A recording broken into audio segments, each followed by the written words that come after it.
आपण पाहत आहात महाराष्ट्रातील number 1 channel action Maharashtra news.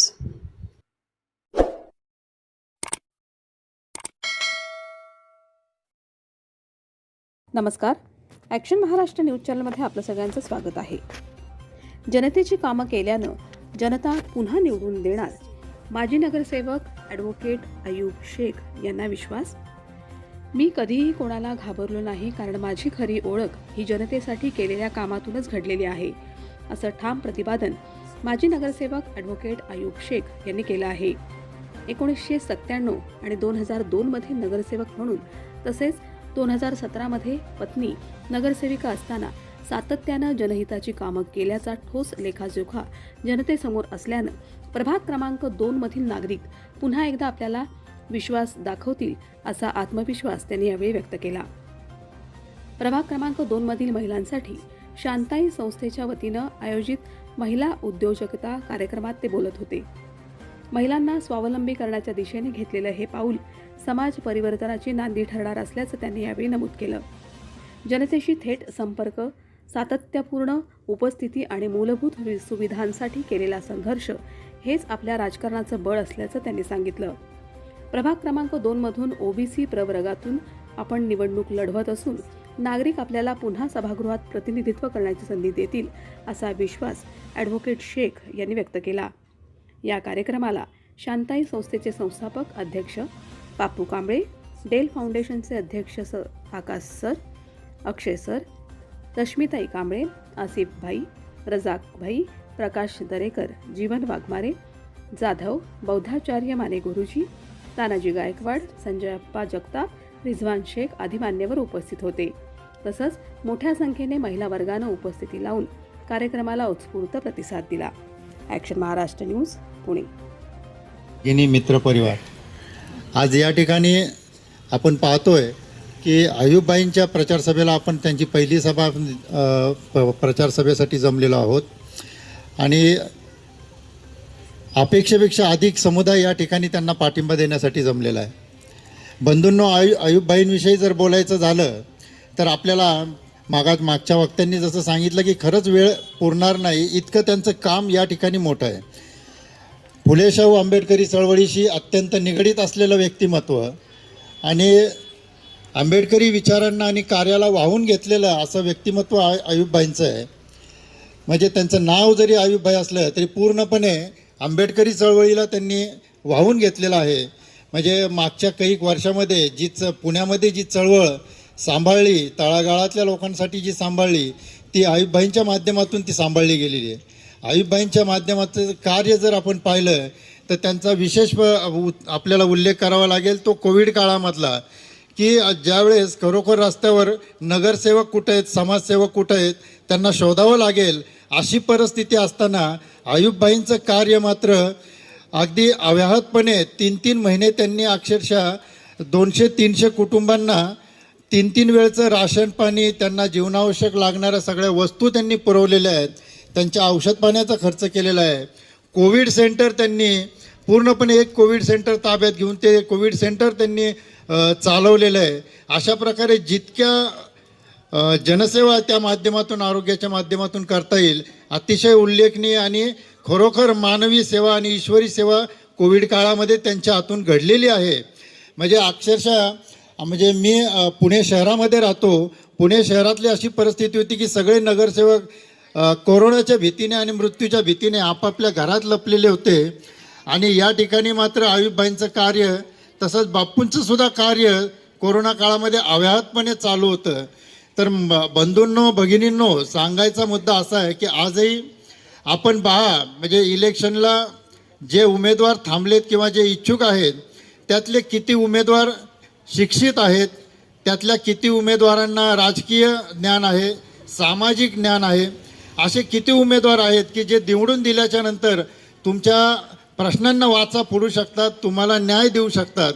तर माझ्या मताने आत्ताच्या ह्याच्यामध्ये 98% उमेदवार जे इथं थांबलेले आहेत, म्हणजे संपूर्ण पुणे शहराचीच गोष्ट मी सांगतोय, 98% उमेदवार आहेत ज्यांना सामाजिक राजकीय कुठल्याही कार्याचा वारसा आणि वसा नाही, कुठलेही राजकीय ज्ञान त्यांना नाही आहे।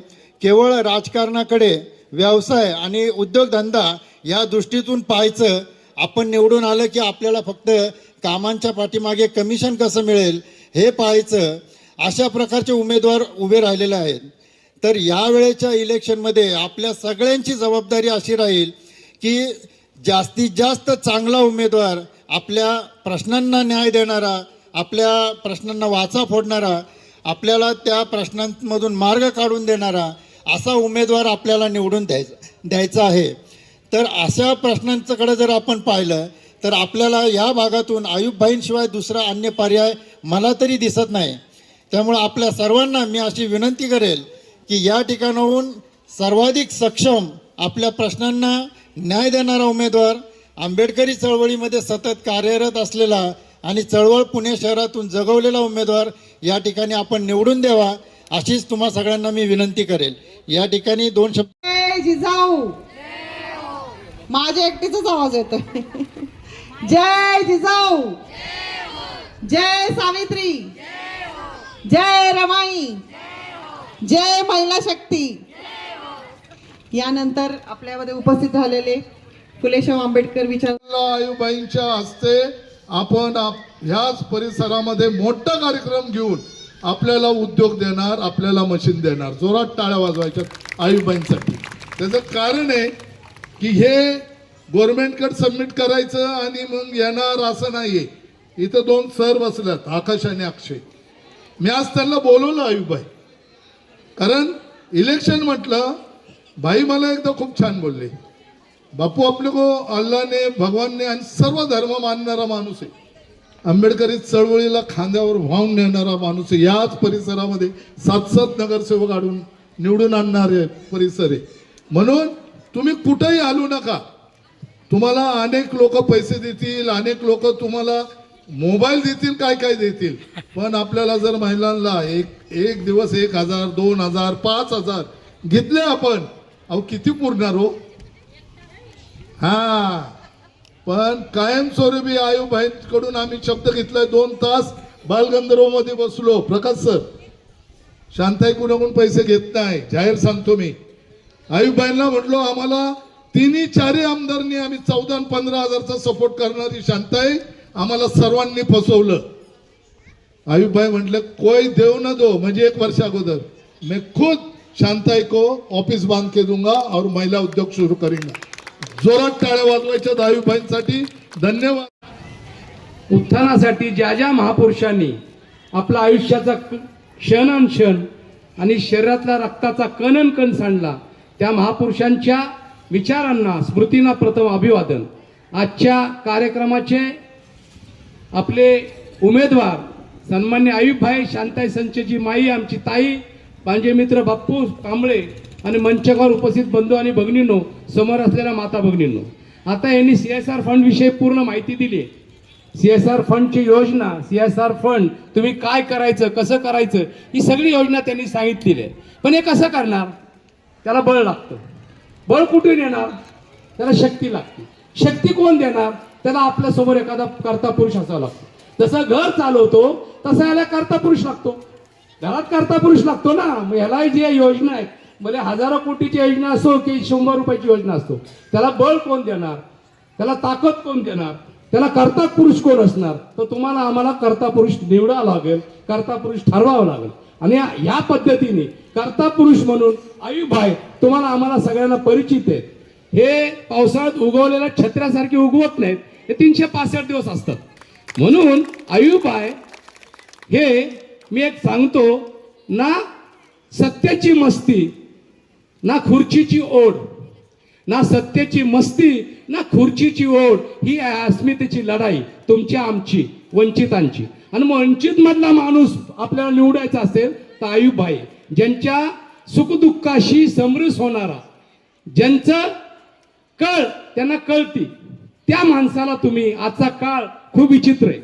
पूर्वी तुमची बायकांना माहित असेल म्हण, ज्याची खावी पोळी त्याची वाजवावी टाळी असं म्हणतात. पण आता मन बदललेली आहे. ज्याचं खावं त्याच्या अंगावर पाडावं खरकट, असं आहे. खरकट टाकण्याची संस्कृती वाढलेली आहे. मग खरकट टाकायचं का? ज्याची आपण पोळी खाली त्याची टाळी वाजवायची का? हा तुम्ही आम्ही ठरवायचं आहे. म्हणून आयुबभाई हा तुमच्या आमच्यासाठी 365 दिवस झटणारा माणूस आहे, झटणारा कार्यकर्ता आहे. आयुबाई काय नेता नाहीये, नेता तुमच्या आमच्यातला आहे, तुमच्या आमच्यातला माणूस आहे, तुमच्या आमच्यातला बरोबर बसणारा माणूस आहे. म्हणून तुम्हाला सगळ्यांना विनंती आहे की आता मटण येईल आणि बटन दाबा म्हणतील सगळ्याच गोष्टी येतील, पण आपली अस्मिता आपण टिकवायची का? म्हणून म्हणतो आईबाईची ही काय खुर्चीची लढाई नाहीये, ही सत्तेची मस्ती नाहीये. आणि आईबाईला आम्ही कधी बघितली नाही सत्तेची मस्ती आली. म्हणून ना सत्तेची मस्ती ना खुर्चीची ओढ, ही अस्मितेची लढाई तुम्ही आम्ही जिवंत ठेवूया आणि आईबाईंना पूर्णपणे पाठिंबा देऊया, पाठबळ देऊया अशी विनंती करतो. मी इथंच लांबलेलं थांबवतो भाषण. धन्यवाद. जय भीम, जय भारत. लाडके नगरसेवक सत्य बातमीसाठी बघत रहा ॲक्शन महाराष्ट्र न्यूज.